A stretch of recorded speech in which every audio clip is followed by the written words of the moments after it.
Share market ಒಳಗಡೆ invest ಮಾಡಿ profit ಮಾಡ್ಬೇಕನ್ನೋದು ಪ್ರತಿಯೊಬ್ಬರದು ಆಸೆ ಇರ್ತದ. ಈ ಆಸೆ ಇಟ್ಕೊಂಡು ಪ್ರತಿಯೊಬ್ಬರು ಮಾರ್ಕೆಟ್ ಒಳಗೆ ಬರ್ತಾರೆ. ಆದ್ರೆ ಏನಾಗ್ತದ ಅಂತ ಸ್ವಲ್ಪ ದಿನ ಆದ್ಮೇಲೆ ಅವ್ರಿಗೆ ರಿಯಾಲಿಟಿ ಹಿಟ್ ಆಗ್ತದ, ಎಕ್ಸ್ಪೆಕ್ಟೇಷನ್ ಮೀಟ್ ಆಗೋದಿಲ್ಲ, ಇದರಿಂದ ಶೇರ್ ಮಾರ್ಕೆಟ್ ಬಿಟ್ಟು ಹೋಗ್ತಾರೆ. ಇನ್ನೊಂದಷ್ಟು ಜನ ಹೆಂಗದಾರ ಅಂದ್ರೆ ಟಿಪ್ಸ್ ಮೇಲೆ ಇನ್ವೆಸ್ಟ್ ಮಾಡ್ತೀನಿ. ನನ್ನ ಫ್ರೆಂಡ್ ಒಬ್ಬ ಅದಾನ, ಅವ್ನಿಗೆ ಭಾಳ ನಾಲೆಜ್ ಅದ, ಅವ್ನು ಕೊಡುವಂಥ ಟಿಪ್ಸ್ ತಗೊಂಡು ನಾ ಇನ್ವೆಸ್ಟ್ ಮಾಡ್ತೀನಿ, ಪ್ರಾಫಿಟ್ ಆಗ್ತದ ಅಂತ ಹೇಳ್ತಾರೆ. ಕೆಲವೊಂದ್ಸಲ ಈ ಟಿಪ್ಸ್ ವರ್ಕ್ ಆಗ್ತದೆ, ಕೆಲವೊಂದ್ಸಲ ವರ್ಕ್ ಆಗೋದಿಲ್ಲ. ಈ ಇನ್ನೊಂದ್ಸಲ ಜನ ಹೆಂಗದಾರ ಯಾವುದೋ ಒಂದು ಇನ್ಫ್ಲೂಯೆನ್ಸರ್ ಫಾಲೋ ಮಾಡ್ತಾರೆ, ಅವ್ರು ಕೊಡುವಂಥ ಟಿಪ್ಸ್ ಫಾಲೋ ಮಾಡ್ತಾರೆ. ಇನ್ನೊಂದ್ ಸ್ವಲ್ಪ ಜನ ಏನ್ ಮಾಡ್ತಾರೆ, ಟಿವಿ ಚಾನಲ್ಸ್ ಓಪನ್ ಮಾಡಿ ಅದ್ರೊಳಗಡೆ ನೋಡ್ತಾರೆ ಯಾರು ಬಾಯ್ ಸೆಲ್ ರೆಕಮೆಂಡೇಶನ್ ಮಾಡ್ತಾರೆ, ಅದ್ರ ಮೇಲೆ ತಗೋತಾರೆ. अजीत, आप बताइए आपकी नजर कहां पर है और आपके हिसाब से बेहतरीन मौके कहां बनेंगे बाजार में? ಇವ್ರನ್ನ ಕೇಳಿದ್ರೆ ಹೆಂಗ್ ಹೇಳ್ತಾರ ಅಂತಂದ್ರೆ, ನಮ್ಗೆ ಅಷ್ಟೊಂದು ನಾಲೆಜ್ ಇಲ್ಲ, ಬೇರೆ ಯಾರು ನಾಲೆಜ್ ಇದ್ದವ್ರು ಹೇಳಾಕತ್ತಾರ, ಅವ್ರನ್ನ ಫಾಲೋ ಮಾಡೋದ್ರಾಗ ಏನ್ ತಪ್ಪದ ಅಂತ ಹೇಳಾಕತ್ತಾರ. ಹೌದು, ನಮ್ ಕಲ್ಚರ್ ಅದೇ ತರ ಅದ. ಹೆಂಗಂತಂದ್ರೆ ನಂಗೆ ಎಜುಕೇಶನ್ ಬಗ್ಗೆ ಗೊತ್ತಿಲ್ಲ, ಸೊ ಬಟ್ ನಮ್ಮ ಮನೆ ಹುಡುಗಿ ಯಾವ್ದೋ ಒಂದು ಎಜುಕೇಶನ್ ರಿಲೇಟೆಡ್ ಕೋರ್ಸ್ನ ಹೇಳ್ಬೇಕು ಅಂತಂದಾಗ ಒಬ್ಬ ಟೀಚರ್ನ ಕನ್ಸಲ್ಟ್ ಮಾಡ್ತೀವಿ. ನಂಗೆ ಯಾವುದೋ ಒಂದು ಲೀಗಲ್ ಇಶ್ಯೂಸ್ ಇದ್ರೆ ನಾವು ಲಾಯರ್ನ ಕನ್ಸಲ್ಟ್ ಮಾಡ್ತೀವಿ, ಹೆಲ್ತ್ ಇಶ್ಯೂಸ್ ಇದ್ರೆ ನಾವು ಡಾಕ್ಟರ್ನ ಕನ್ಸಲ್ಟ್ ಮಾಡ್ತೀವಿ. ಸೊ ಅದೇ ಪ್ರಕಾರ ಶೇರ್ ಮಾರ್ಕೆಟ್ ಒಳಗಡೆ ಏನಾದ್ರು ನಂಗೆ ಟಿಪ್ಸ್ ಬೇಕಿದ್ರೆ ಯಾರಾದ್ರೂ ಗೊತ್ತಿರೋರ್ನ ಕನ್ಸಲ್ಟ್ ಮಾಡಿದ್ರೆ ಏನ್ ತಪ್ಪದ ಅಂತ ಹೇಳಕತ್ತಾರ. ಅದ್ಲೇ ಮಿಸ್ಟೇಕ್ ಆಗ್ತದೆ. ಏನಂತಂದ್ರೆ ನಮ್ಗೆ ಹೆಲ್ತ್ ಇಶ್ಯೂಸ್ ಇದ್ರೆ ನಾವು ಡಾಕ್ಟರ್ನ ಕನ್ಸಲ್ಟ್ ಮಾಡ್ತೀವಿ. ಅದೇ ಪ್ರಕಾರ ಶೇರ್ ಮಾರ್ಕೆಟಿಗೆ ಬೇಕಾದಂತಹ ಟಿಪ್ಸ್ಗೆ ನಾವು ಪರ್ಟಿಕ್ಯುಲರ್ ಯಾರು ಅಡ್ವೈಸರ್ ಇದಾರ ಅವ್ರನ್ನ ಬಿಟ್ಟು ನಮ್ಮ ಫ್ಯಾಮಿಲಿ ಸರ್ಕಲ್ಸ್ ಒಳಗಡೆ, ಫ್ರೆಂಡ್ಶಿಪ್ ಸರ್ಕಲ್ ಒಳಗಡೆ ಹುಡುಕ್ತೇವಲ್ಲ, ಅಲ್ಲೇ ಮಿಸ್ಟೇಕ್ ಮಾಡ್ತೀವಿ. ಯಾಕಂತಂದ್ರೆ ಈ ಟಿಪ್ಸ್ ಕೆಲವೊಂದ್ಸಲ ವರ್ಕ್ ಆಗ್ತದೆ, ಕೆಲವೊಂದ್ಸಲ ವರ್ಕ್ ಆಗೋದಿಲ್ಲ. ಈಗ ನಾವು ಸೋಷಿಯಲ್ ಮೀಡಿಯಾ ಓಪನ್ ಮಾಡಿದ್ರೆ ಅಲ್ಲೂ ಟಿಪ್ಸ್ ಕೊಡ್ತಾರ, ಟೆಲಿಗ್ರಾಮ್ ಒಳಗಡೆ ಟಿಪ್ಸ್ ಕೊಡ್ತಾರ, ಟಿವಿ ಚಾನಲ್ ಒಳಗಡೆ ಟಿಪ್ಸ್ ಕೊಡ್ತಾರೆ. ಸೊ ಯಾವ್ದನ್ನ ನಂಬಬೇಕು, ಯಾವ್ದನ್ನ ನಂಬಬಾರ್ದು ಅನ್ನೋದು ನಮ್ಗೆ ಅದೊಂದು ಕನ್ಫ್ಯೂಷನ್ ಅದ. ಹೀಗಾಗಿ ಏನಾಗಿದೆ ಅಂತ ಸ್ವಲ್ಪ ಜನ ಈ ಟಿಪ್ಸ್ ನಂಬಿ ಲಾಸ್ ಆಗಿ ಶೇರ್ ಮಾರ್ಕೆಟ್ ಅನ್ನ ಬೈದು ಹೊರಗಡೆ ಹೋಗಾಕತ್ತಾರ.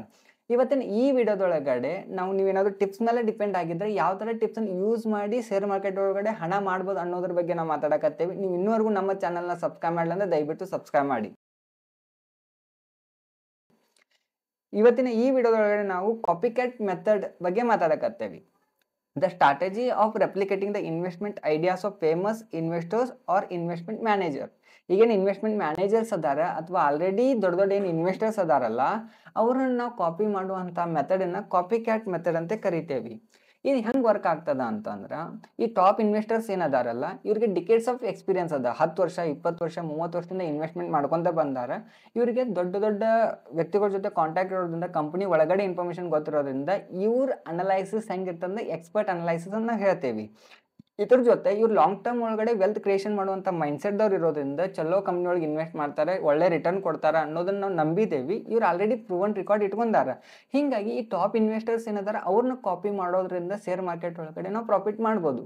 ಆದ್ರೆ ಒಂದು ಕ್ವಶನ್ ಬರ್ತದ, ಅವ್ರನ್ನ ಹೆಂಗೆ ಕಾಪಿ ಮಾಡೋದ, ಅವ್ರು ಯಾವ ಸೆಕ್ಟರ್ ಒಳಗೆ ಇನ್ವೆಸ್ಟ್ ಮಾಡಕತ್ತಾರ, ಎಲ್ಲಿ ಇನ್ವೆಸ್ಟ್ ಮಾಡಕತ್ತಾರ, ನಮಗೆ ಹೆಂಗೆ ಗೊತ್ತಾಗೋದ ಅನ್ನೋ ಕ್ವಶನ್ಕ ಆನ್ಸರ್ ಏನದ ಅಂತಂದ್ರ, SEBI regulation 2015 Security and Exchange Board of India mandates that listed companies disclose the names of public shareholders holding 1% or more of the shares. This requirement is outlined in the SEBI Regulation 2015, especially under Regulation 31. ಅಂದ್ರೆ ಹೆಂಗಂತಂದ್ರ ಈ SEBI ಏನ್ ಹೇಳ್ಯದ ಅಂದ್ರ, ಯಾರು 1% ಅಥವಾ 1% ಇಂದ ಜಾಸ್ತಿ ಶೇರನ್ನ listed company ಒಳಗಡೆ ಹೊಂದಿರ್ತಾರೋ ಅವರ ಹೆಸರನ್ನ ಆ ಕಂಪನಿಗಳು ಅನೌನ್ಸ್ ಮಾಡ್ಬೇಕಂತ ಹೇಳಕತ್ತಾರ. ಇದರಿಂದ ಏನಾಗ್ತದ ಅಂತಂದ್ರೆ ನಮ್ಮ ಕಂಪ್ನಿಯೊಳಗೆ ಯಾರೆಲ್ಲ ಇನ್ವೆಸ್ಟ್ ಮಾಡಿದ್ರೆ ಅವ್ರ ಹೆಸರು ನಮಗೆ ಪಬ್ಲಿಕ್ಲಿ ಸಿಕ್ಕೊಂತ ಹೋಗ್ತದೆ. According to the regulation 31B, listed entities must submit to the stock exchange a statement showing the holding of securities and share holding pattern separately for each class of securities on a quarterly basis. Within 21 days from the end of each quarter, the statement should include the names of shareholdings 1% or more of the shares of the listed companies. ಈ listed companies ಏನದಾವಲ್ಲ ಅವ್ರು ಏನು ಮಾಡಬೇಕು ಅಂತಂದ್ರೆ, after end of each quarter within 21 days ಒಳಗಡೆ publicly announce ಮಾಡಬೇಕು. ಯಾರೆಲ್ಲ ನಮ್ಮ company ಹೋಗಿ ಇನ್ವೆಸ್ಟ್ ಮಾಡಿದ್ದಾರೆ ಅವ್ರ ಪರ್ಸೆಂಟೇಜ್ ಹೋಲ್ಡಿಂಗ್ಸ್ ಎಟ್ಟದ ಅನ್ನೋದನ್ನ ಪಬ್ಲಿಕ್ಲಿ ಅನೌನ್ಸ್ ಮಾಡಬೇಕು. ಇದರಿಂದ ಏನಾಗ್ತದೆ ಅಂತಂದ್ರೆ ನಮಗೆ ಅವ್ರ ಇನ್ಫಾರ್ಮೇಶನ್ ಸಿಗ್ತದ. ಈಗ ಇಂಡಿಯಾದೊಳಗೆ ನಾವು ಟಾಪ್ 10 ಇನ್ವೆಸ್ಟರ್ಸ್ ಯಾರದಾರ ಅಂತ ಹಂಗೆ ಎಕ್ಸಾಂಪಲ್ ನೋಡಕ್ಕೆ ಹೋದಾಗ, ಮುಖೇಶ್ ಅಂಬಾನಿ ಅದಾರ. ಯಾವ ಕಂಪ್ನಿದಾಗ ಇನ್ವೆಸ್ಟ್ ಮಾಡಿದಾರೆ ಅಂತ ನೋಡಿದ್ರೆ ರಿಲಯನ್ಸ್ ಇಂಡಸ್ಟ್ರಿ, ಜಿಯೋ, ರಿಲಯನ್ಸ್ ರಿಟೇಲ್. ಗೌತಮ್ ಅದಾನಿ ಅವ್ರದ್ದು ಗ್ರೂಪ್ ಅದ, energy, port, infrastructure. Shiv Nadar, Radhakrishna Damani ನಮ್ಮೆಲ್ಲರಿಗೂ ಗೊತ್ತದ, DMart, India cement.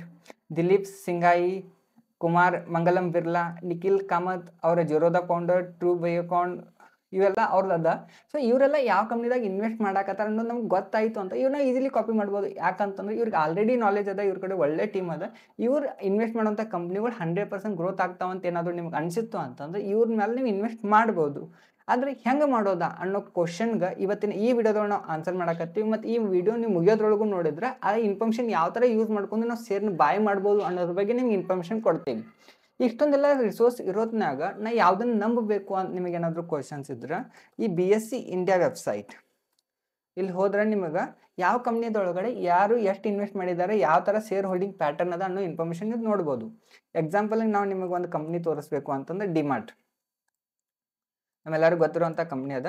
DMart avenue super limited ಅನ್ನೋ ಕಂಪ್ನಿ ಏನದ, ಇಲ್ಲಿ ನಾವು ರೈಟ್ ಹ್ಯಾಂಡ್ ಸೈಡ್ ಒಳಗಡೆ ಹೋಗಿ ಶೇರ್ ಹೋಲ್ಡಿಂಗ್ ಪ್ಯಾಟರ್ನ್ಸ್ ಅದ, ಇದ್ರ ಮೇಲೆ ನೀವು ಕ್ಲಿಕ್ ಮಾಡಿದ್ರೆ ಈ ಕಂಪ್ನಿ ಒಳಗಡೆ ಯಾರೆಲ್ಲ ಇನ್ವೆಸ್ಟ್ ಮಾಡಿದಾರೆ ಅನ್ನೋದು ನಿಮ್ಗೆ ಗೊತ್ತಾಗ್ತದೆ. Promoters and promoters group 15, number of share holders 15 ಅದ. ಪಬ್ಲಿಕ್ 6,71,835 ಶೇರ್ ಹೋಲ್ಡರ್ಸ್ ಅದಾರ. ಇಲ್ಲಿ ಕೆಳಗಡೆ ಹೋಗಿ ನೀವೇನಾದರೂ ಪಬ್ಲಿಕ್ ಶೇರ್ ಹೋಲ್ಡರ್ಸ್ ನೋಡಬೇಕು ಇದ್ರೆ ಇದ್ರ ಮೇಲೆ ಕ್ಲಿಕ್ ಮಾಡಿ. ಇಲ್ಲಿ ನಿಮಗೆ ಸಿಗ್ತದೆ ಈ ಕಂಪ್ನಿ ಒಳಗಡೆ ಯಾರೆಲ್ಲ ಇನ್ವೆಸ್ಟ್ ಮಾಡಿದ್ದಾರೆ. ಈ ಮ್ಯೂಚುವಲ್ ಫಂಡ್ಸ್ ಅವ್ರು ICICI ಪ್ರುಡೆನ್ಷಿಯಲ್ ಮ್ಯೂಚುವಲ್ ಫಂಡ್ ಅವ್ರು ಇನ್ವೆಸ್ಟ್ ಮಾಡಿದ್ದಾರೆ, ಬ್ಯಾಂಕ್ಸ್ಗಳು ಇನ್ವೆಸ್ಟ್ ಮಾಡಿದಾವೆ, ಇನ್ಶೂರೆನ್ಸ್ ಕಂಪನೀಸ್ ಇನ್ವೆಸ್ಟ್ ಮಾಡಿದಾವ. ಹಿಂಗೆ ಈ ಕಂಪ್ನಿ ಒಳಗಡೆ ಯಾರೆಲ್ಲ ಇನ್ವೆಸ್ಟ್ ಮಾಡಿದಾರೆ ಅನ್ನುವಂಥ ಇನ್ಫಾರ್ಮೇಷನ್ ನಿಮಗೆ ಸಿಗ್ತದ. ಎಕ್ಸಾಂಪಲ್ ನಿಮಗೀಗ ಸ್ಟೇಟ್ ಬ್ಯಾಂಕ್ ಆಫ್ ಇಂಡಿಯಾ ನಾವು ಎಕ್ಸಾಂಪಲ್ ಹೇಳಕತ್ತೀವಿ, ಇದು ಯಾವುದು ಬೈ ಆರ್ ಸೆಲ್ ರೆಕಮೆಂಡೇಶನ್ ಅಲ್ಲ. ಇಲ್ಲಿ ಹೋಗಿ ನೀವು ಸರ್ಚ್ ಮಾಡಿ ಸ್ಟೇಟ್ ಬ್ಯಾಂಕ್ ಆಫ್ ಇಂಡಿಯಾ ಅಂತ ಸರ್ಚ್ ಮಾಡಿದ್ರೆ ಈ ಕಂಪ್ನಿ ಒಳಗಡೆ ಯಾರೆಲ್ಲ ಇನ್ವೆಸ್ಟ್ ಮಾಡಿದಾರೆ ಅನ್ನೋ ಇನ್ಫಾರ್ಮೇಷನ್ ನಿಮ್ಗೆ ಈಸಿಲಿ ಅವೈಲೇಬಲ್ ಆಗಿ ಸಿಗ್ತದೆ. ಇಲ್ಲಿ ಫಾರ್ ಎಕ್ಸಾಂಪಲ್ ಇಲ್ಲಿ left hand side share holding patterns ಅದ, ಇದ್ರ ಮೇಲೆ ಕ್ಲಿಕ್ ಮಾಡಿ ಡೌನ್ ಹೋದ್ರೆ ಇಲ್ಲಿ promoters and promoters group number of share holders 1 ಅದ. Public 38,26,547 number of share holders SBIದೊಳಗೆ ಅದಾರ. ನೀವೇನಾದ್ರೂ ಪಬ್ಲಿಕ್ ಶೇರ್ ಹೋಲ್ಡಿಂಗ್ ಪ್ಯಾಟರ್ನ್ ನೋಡೋರು ಇದ್ರೆ ಇಲ್ಲಿ ಕ್ಲಿಕ್ ಮಾಡಿದ್ರೆ ನಿಮ್ಗೆ ಯಾರೆಲ್ಲ ಇದ್ರೊಳಗೆ ಇನ್ವೆಸ್ಟ್ ಮಾಡಿದ್ದಾರೆ ಪಬ್ಲಿಕ್ಲಿ ಅಂತ ನೋಡಿದಾಗ SBI ಮ್ಯೂಚುವಲ್ ಫಂಡ್ ಸ್ಕೀಮ್ಸ್ ಒಂದು, Nippon life India mutual fund schemes, HDFC mutual fund schemes, ICICI mutual fund schemes, ಆಮೇಲೆ LIC ಇವರೆಲ್ಲ ಇನ್ವೆಸ್ಟ್ ಮಾಡಿದ್ದಾರೆ. ಇದು ಕಂಪನಿ ಒಳಗಡೆ ಇನ್ವೆಸ್ಟ್ ಮಾಡಿರುವಂತಹ ಇವ್ರದ್ದಾಯ್ತು. ಇನ್ನೊಂದು ನಿಮಗೆ ವೆಬ್ಸೈಟ್ನ ತೋರಿಸ್ತೀವಿ. ವೆಬ್ಸೈಟ್ ನೇಮ್ ಏನದ ಅಂತಂದ್ರೆ ಟ್ರೆಂಡ್ ಲೈನ್. ಈ ಟ್ರೆಂಡ್ ಲೈನ್ ವೆಬ್ಸೈಟ್ ಒಳಗಡೆ ನಿಮಗೆ ಇನ್ನೂ ಜಾಸ್ತಿ ಇನ್ಸೈಟ್ ಸಿಗ್ತದೆ ಕಂಪ್ನೀಸ್ ಬಗ್ಗೆ. ಈಗ ಎಕ್ಸಾಂಪಲ್ ನಾವೀಗ ಸ್ಟೇಟ್ ಬ್ಯಾಂಕ್ ಆಫ್ ಇಂಡಿಯಾದಾಗ ಯಾರೆಲ್ಲ ಇನ್ವೆಸ್ಟ್ ಮಾಡಿದ್ದಾರೆ ಅಂತ ನೋಡಕ್ಕೆ ಹೋದಾಗ ನೀವು ಇಲ್ಲಿ ಜಸ್ಟ್ ಸರ್ಚ್ ಮಾಡಿ ಸ್ಟೇಟ್ ಬ್ಯಾಂಕ್ ಆಫ್ ಇಂಡಿಯಾ ಅಂತ ಸರ್ಚ್ ಮಾಡಿದ್ರೆ ನಿಮ್ಗೆ ಕಂಪ್ನಿ ಸಿಗ್ತದೆ. ಇಲ್ಲಿ ಹೋಗಿದ್ರೆ ನಿಮಗೆ ಇಲ್ಲೊಂದು ಆಪ್ಷನ್ ಅದ ಶೇರ್ ಹೋಲ್ಡಿಂಗ್ ಪ್ಯಾಟರ್ನ್ಸ್ ಅಂತ ಬರ್ತದೆ. ಶೇರ್ ಹೋಲ್ಡಿಂಗ್ಸ್ ಮೇಲೆ ನೀವು ಕ್ಲಿಕ್ ಮಾಡಿದ್ರೆ ಇಲ್ಲಿ ನೀವು ಡೀಟೇಲ್ ಆಗಿ ನೋಡ್ಬೋದು ಯಾರೆಲ್ಲ ಈ ಕಂಪ್ನಿದೊಳಗಡೆ ಇನ್ವೆಸ್ಟ್ ಮಾಡಕತ್ತಾರ, ಪ್ರಮೋಟರ್ಸ್ ಯಾವ ಥರ ಶೇರ್ ಹೋಲ್ಡಿಂಗ್ಸ್ ಪ್ಯಾಟರ್ನ್ ಅದ, ಆಮೇಲೆ ಮ್ಯೂಚುವಲ್ ಫಂಡ್ ಯಾವ ಥರ ಹೋಲ್ಡಿಂಗ್ ಮಾಡಕತ್ತದ, FII ಯಾವ ಥರ ಹೋಲ್ಡಿಂಗ್ ಮಾಡಕತ್ತದ, ಇದೆಲ್ಲಾನು ಇನ್ಫಾರ್ಮೇಷನ್ ಸಿಗ್ತದೆ. ಇದ್ರ ಜೊತೆ ಪ್ರಮೋಟರ್ಸ್ ಈಗ SBIದೊಳಗಡೆ 57.4% ಪ್ರಮೋಟರ್ಸ್ ಹೋಲ್ಡಿಂಗ್ಸ್ ಅದ, FII 9.9 ಅದ, DIA 25.1% ಅದ, ಆಮೇಲೆ ಪಬ್ಲಿಕ್ 7.5% ಅದ. ಸೊ ಇದ್ರೊಳಗೆ ಯಾವೆಲ್ಲ ಮ್ಯೂಚುವಲ್ ಫಂಡ್ ಕಂಪನೀಸ್ ಹೋಲ್ಡ್ ಮಾಡಿದಾವ ಅಂತ ನೋಡಿದ್ರೆ ನೀವು ಇಲ್ಲಿ ಜಸ್ಟ್ ಶೇರ್ ಹೋಲ್ಡಿಂಗ್ಸ್ ಹೋಗಿ ಮ್ಯೂಚುವಲ್ ಫಂಡ್ ಹೋಲ್ಡಿಂಗ್ಸ್ ಅಂತ ಸೆಲೆಕ್ಟ್ ಮಾಡಿದ್ರೆ ನಿಮಗೆ SBIದೊಳಗಡೆ SBI banking and financial service regular growth company invest ಮಾಡ್ಯದ, HDFC flexi cap mutual fund invest ಮಾಡಿದ, Axis blue cap fund growth ಇವರೆಲ್ಲ ಇನ್ವೆಸ್ಟ್ ಮಾಡಿದಾರಲ್ಲ. ನಾವೇನು ಮಾಡ್ತೀವಿ ಅಂತಂದ್ರೆ ಈ ಮ್ಯೂಚುವಲ್ ಫಂಡ್ ಮ್ಯಾನೇಜರ್ಸ್ ಅವ್ರಿಗೆ ನಾವು ಅಮೌಂಟ್ ಕೊಡ್ತೀವಿ, ಅವ್ರು ಅದನ್ನು ಈ ಥರ ಕಂಪ್ನಿಗೆ ಹೋದಾಗ ಇನ್ವೆಸ್ಟ್ ಮಾಡ್ತಾರೆ. ಇದನ್ನು ಯೂಸ್ ಮಾಡಿಕೊಂಡು ನಾವೇನು ಮಾಡ್ಬೋದು, ನಾವೇ ಯಾಕೆ ಡೈರೆಕ್ಟಾಗಿ ಇಕ್ವಿಟಿದಾಗ ಇನ್ವೆಸ್ಟ್ ಮಾಡಬಾರ್ದು ಅಂತ ಸ್ವಲ್ಪ ಜನದ್ದು ಇರ್ತದೆ. ಇಲ್ಲಪ್ಪ ನಂಗೆ ಇದು ಮ್ಯೂಚುವಲ್ ಫಂಡ್ ಬೇಡ, ನಾನು ಸೂಪರ್ ಸ್ಟಾರ್ಗಳನ್ನ ಫಾಲೋ ಮಾಡ್ತೀನಿ, ನಾನು ನಿಖಿಲ್ ಕಾಮತನ ಫಾಲೋ ಮಾಡ್ತೀನಿ, ನಾನು ಅಂಬಾನಿನ ಫಾಲೋ ಮಾಡ್ತೀನಿ ಅಂತ ಕೆಲವೊಂದಷ್ಟು ಜನರು ಇರ್ತದೆ. ಸೊ ಅವ್ರನ್ನೂ ನೀವು ಈಸಿಲಿ ಇಲ್ಲಿ ನೋಡ್ಬೋದು. ನಿಮಗೆ ಸೂಪರ್ ಸ್ಟಾರ್ನ ಒಂದು ಆಪ್ಷನ್ ಕಾಣ್ತದೆ ಇಲ್ಲಿ. ಈ ಸೂಪರ್ ಸ್ಟಾರ್ ಆಪ್ಷನ್ ಒಳಗಡೆ ಹೋದ್ರೆ ನಿಮಗೆ ಸೂಪರ್ ಸ್ಟಾರ್ ಒಳಗಡೆ ಸಿಗ್ತದೆ. Mukesh Ambani and family, Premji associates, Radhakrishna Damani, Rakesh Jhunjhunwala ಇವರೆಲ್ಲರೂ ಇರ್ತಾರೆ. ನೀವು ಯಾವ್ದ್ರ ಬೇಕಲ್ಲ ಅದ್ರ ಮೇಲೆ ನೀವು ಕ್ಲಿಕ್ ಮಾಡಿ ಅವ್ರು ಯಾವೆಲ್ಲ ಕಂಪ್ನಿದಾಗ ಇನ್ವೆಸ್ಟ್ ಮಾಡಿದ್ರೆ ನೀವು ಈಸಿಲಿ ನೋಡ್ಬೋದು. ಫಾರ್ ಎಕ್ಸಾಂಪಲ್ ನೀವೇನಾದರೂ ಈಗ ಮುಕುಲ್ ಅಗರ್ವಾಲ್ ಅವ್ರು ಯಾವೆಲ್ಲ ಕಂಪ್ನಿದಾಗ ಇನ್ವೆಸ್ಟ್ ಮಾಡಿದ್ರೆ ನೋಡಿದ್ರೆ ನಿಮ್ಗೆ ಈಸಿಲಿ ಸಿಗ್ತದ.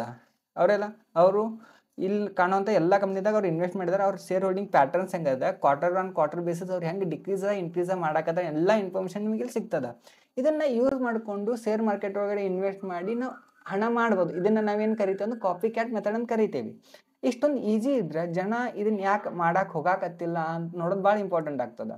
ಏನು ಪ್ರೋಸ್ ಅದ ಈ ಕಾಪಿ ಕ್ಯಾಟ್ ಮೆಥಡ್ದಿಂದ ಅಂತಂದ್ರೆ ಲರ್ನ್ ಫ್ರಮ್ ದ ಬೆಸ್ಟ್, ಇಂಡಸ್ಟ್ರಿಯ ಬೆಸ್ಟ್ ಏನದಾರಲ್ಲ ಅವರಿಂದ ನಾವು ಕಲಿಬೋದು ಯಾವ ಕಂಪ್ನಿಗೆ ಇನ್ವೆಸ್ಟ್ ಮಾಡಕತ್ತಾರ ಅಂತೇಳಿ. ಸೆಕೆಂಡ್ ಏನದಂದ್ರೆ ನಾವು ಟೈಮ್ನ ಸೇವ್ ಮಾಡ್ಬೋದು. ಮೂರನೇ ದಿನದ ನೀವು ಆಸ್ ಅ ಬಿಗಿನರ್ಸ್ ಏನಾದರೂ ಇದ್ದರೆ ನಿಮಗೆ ಇದೊಂದು ಮೆಥಡ್ ಈಸಿಲಿ ಹೆಲ್ಪ್ ಆಗ್ತದೆ. ಆದ್ರೆ ಕಾನ್ಸ್ ಏನದ ನೋಡಕ್ ಹೋದಾಗ ಡಿಲೇ ಇನ್ ಡೇಟಾ ಹೆಂಗದ after each quarters after 21 days ನಮಗೆ ಡೇಟಾ ಸಿಗೋದ್ರಿಂದ ಅವ್ರು ಯಾವಾಗ ಕರೆಕ್ಟಾಗಿ ಬಾಯ್ ಮಾಡಿದ್ದಾರೆ ಯಾವಾಗ ಕರೆಕ್ಟಾಗಿ ಎಕ್ಸಿಟ್ ಆಗಿದ್ದಾರೆ ಅನ್ನೋ ಇನ್ಫಾರ್ಮೇಷನ್ ಸಿಗೋದಿಲ್ಲ. ಇದೊಂದು ನಮಗೆ ಭಾಳ ಕನ್ಫ್ಯೂಸ್ ಆಗ್ತದೆ. ನಾವು ಕೆಲವೊಂದ್ಸಲ ಏನು ಮಾಡ್ತೀವಿ ಅಂತಂದ್ರೆ ಅವ್ರು ಬಾಯ್ ಮಾಡಿದ ಮೇಲೆ ರ್ಯಾಲಿ ಸ್ಟಾರ್ಟ್ ಆಗಿರ್ತದೆ, ರ್ಯಾಲಿ ಪೀಕ್ ಒಳಗೆ ನಾವು ಎಂಟ್ರಿ ಹೊಡಿಬೋದು.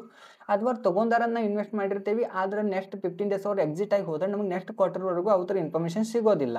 ಇನ್ನೊಂದು ಹೆಂಗಂದ್ರೆ ಈ ದೊಡ್ಡ ದೊಡ್ಡ ಕಂಪ್ನೀಸ್ ಏನದಲ್ಲ ಅವ್ರು ರಿಸ್ಕ್ ತೊಗೊಳಕ್ಕೆ ರೆಡಿ ಇರ್ತಾರೆ. ಬಟ್ ನಾವು ಅದೇ ಥರ ರಿಸ್ಕ್ ತೊಗೊಳಕ್ಕೆ ರೆಡಿ ಅದೇವೋ ಇಲ್ಲೋ, ನಮ್ಮ ಫೈನಾನ್ಷಿಯಲ್ ಗೋಲ್ ಏನೋ ಅವ್ರ ಫೈನಾನ್ಷಿಯಲ್ ಗೋಲ್ ಏನೋ ನಮ್ಗೆ ಅಷ್ಟೊಂದು ಐಡಿಯಾ ಇರೋದಿಲ್ಲ. ಇನ್ನೊಂದ್ಸಲ ಹೆಂಗದ ಅಂತಂದ್ರೆ ನಾವು ಬ್ಲೈಂಡಾಗಿ ಕಾಪಿ ಮಾಡಿಬಿಡ್ತೀವಿ. ಅವ್ರು ಏನು ಮಾಡೋದು ಅಂತ ಕಾಪಿ ಮಾಡ್ತೀವಿ, ಇದು ದೊಡ್ಡ ರಿಸ್ಕ್ ಆಗ್ತದ. ಸೊ ಇಷ್ಟೆಲ್ಲ ಇನ್ಫಾರ್ಮೇಷನ್ ನಾನು ಮುಂದಿದ್ದಾಗ ನಾ ಯಾವ ಥರ ಇದನ್ನು ಸ್ಮಾರ್ಟಾಗಿ ಯೂಸ್ ಮಾಡಿಕೊಂಡು ಪ್ರಾಫಿಟ್ ಮಾಡ್ಕೋಬೋದು ಅಂತ ನೋಡಕ್ಕೆ ಹೋದಾಗ ಯಾವುದೇ ಇನ್ವೆಸ್ಟರ್ನ ನಾವು ಬ್ಲೈಂಡಾಗಿ ಕಾಪಿ ಮಾಡೋಕ್ಕೆ ಹೋಗಬಾರ್ದು. ಅದಕ್ಕಿಂತ ಮೊದಲು ಅವ್ರು ಯಾವ ಲಾಜಿಕ್ಕಿಂದ ಬಾಯ್ ಮಾಡಿದ್ದಾರೆ, ಅದರ ಡಿಫ್ರೆನ್ಸ್ ಏನದ, ಅದರ ಅಂಡರ್ಸ್ಟ್ಯಾಂಡಿಂಗ್ ಏನದ, ಇದನ್ನು ಸ್ವಲ್ಪ ನಾವು ಸ್ಟಡಿ ಮಾಡಿದ್ರೆ ಸ್ವಲ್ಪ ಪ್ರಾಫಿಟ್ ಮಾಡುವಂಥ ಚಾನ್ಸ್ ಇರ್ತದೆ. ಆಮೇಲೆ ಯಾವುದೋ ಒಂದು ಪರ್ಟಿಕ್ಯುಲರ್ ಇನ್ವೆಸ್ಟ್ಮೆಂಟ್ ಆಗಿ ನಾವು ಇನ್ವೆಸ್ಟ್ ಮಾಡೋಕತ್ತಂದ್ರೆ ಆ ಪರ್ಟಿಕ್ಯುಲರ್ ಇನ್ವೆಸ್ಟರ್ಸ್ ಏನಾದರೂ ರಾಂಗ್ ಡಿಸಿಷನ್ ತೊಗೊಂಡ್ರೆ ನಾವು ರಾಂಗ್ ಡಿಸಿಷನ್ ತೊಗೋ ಚಾನ್ಸ್ ಇರ್ತದೆ. ಸೊ ಅದಕ್ಕಾಗಿ 3 to 5 super stars, 3 to 5 top mutual funds ಇವನ್ನೆಲ್ಲನೂ ಸ್ಟಡಿ ಮಾಡಿ ಕಾಮನ್ ಸ್ಟಾಕ್ಸ್ ಯಾವ ಅದಾವ ಅದ್ರ ಒಳಗಡೆ ನಾವು ಡೈವರ್ಸಿಫೈ ಮಾಡಿದ್ವಿ ಅಂತಂದ್ರೆ ಪ್ರಾಫಿಟ್ ಮಾಡ್ಕೊತ ಚಾನ್ಸ್ ಇರ್ತದೆ. ಮತ್ತು ಇನ್ನೊಂದು ಶೇರ್ ಮಾರ್ಕೆಟ್ ಒಳಗಡೆ ಪ್ರಾಫಿಟ್ ಮಾಡಬೇಕು, ಲಾಂಗ್ ಟರ್ಮ್ ವೆಲ್ತ್ ಕ್ರಿಯೇಷನ್ ಮಾಡಬೇಕು ಅಂತ ನಮ್ಮ ಗೋಲ್ ಯಾವಾಗಲೂ ಲಾಂಗ್ ಟರ್ಮ್ ಇರಬೇಕು. ನಾವೇನಾದ್ರು ಶಾರ್ಟ್ ಟರ್ಮ್ಗಾಗಿ ಇನ್ವೆಸ್ಟ್ ಮಾಡ್ತೀವಿ ಅಂತಂದ್ರೆ ಈ ಕಾಪಿ ಕ್ಯಾಟ್ ಮೆಥಡ್ ವರ್ಕ್ ಆಗದೇ ಇರ್ಬೋದು. ಸೊ ಇವತ್ತಿನ ಈ ವಿಡಿಯೋದೊಳಗಡೆ ನಾವು ಏನೆಲ್ಲ ಎಕ್ಸ್ಪ್ಲೇನ್ ಮಾಡಿದ್ದೀವಲ್ಲ ಇದನ್ನು ಯೂಸ್ ಮಾಡ್ಕೊಂಡು ನೀವು ಪ್ರಾಫಿಟ್ ಮಾಡುವಂಥ ಚಾನ್ಸ್ ಅದ. ಬಟ್ 100% ಪ್ರಾಫಿಟ್ ಆಗ್ತದೆ ಅನ್ನೋ ಗ್ಯಾರಂಟಿ ಯಾರು ಕೊಡೋಕ್ಕಾಗೋದಿಲ್ಲ. ಇನ್ ಕೇಸ್ ನಿಮ್ಗೆ ಏನಾದರೂ ಪರ್ಟಿಕ್ಯುಲರ್ಲಿ ಟಿಪ್ಸ್ ಬೇಕಾ ಅಂತಂದ್ರೆ ಸೆಬಿ ರಿಜಿಸ್ಟರ್ಡ್ ಅಡ್ವೈಸರ್ಸ್ ಯಾರ್ದಾರ ಅವ್ರ ಕಡೆ ತಗೋರಿ. ಅಲ್ಲಿ ಇಲ್ಲಿ ಫ್ರೆಂಡ್ಶಿಪ್ ಒಳಗಡೆ ಅಥವಾ ಫ್ಯಾಮಿಲಿ ಸರ್ಕಲ್ ಒಳಗಡೆ ನಾವು ಟಿಪ್ಸ್ ತೊಗೊಂಡ್ರೆ ನಮ್ಮ ಲಾಸ್ಗೆ ಯಾರೂ ಬರೋದಿಲ್ಲ. ಸೊ ನಿಮ್ಮ ದುಡ್ದಿರೋ ಹಣ ಇರೋದ್ರಿಂದ ಶೇರ್ ಮಾರ್ಕೆಟ್ ಒಳಗೆ ಹಾಕಿ ಪ್ರಾಫಿಟ್ ಮಾಡಬೇಕು ಅಂತಂದ್ರೆ ಟಿಪ್ಸನ್ನು ಕೂಡ ಸ್ಟಡಿ ಮಾಡಿ ತಗೊಂಡ್ರೆ ಒಳ್ಳೇದು ಅನಿಸ್ತದೆ.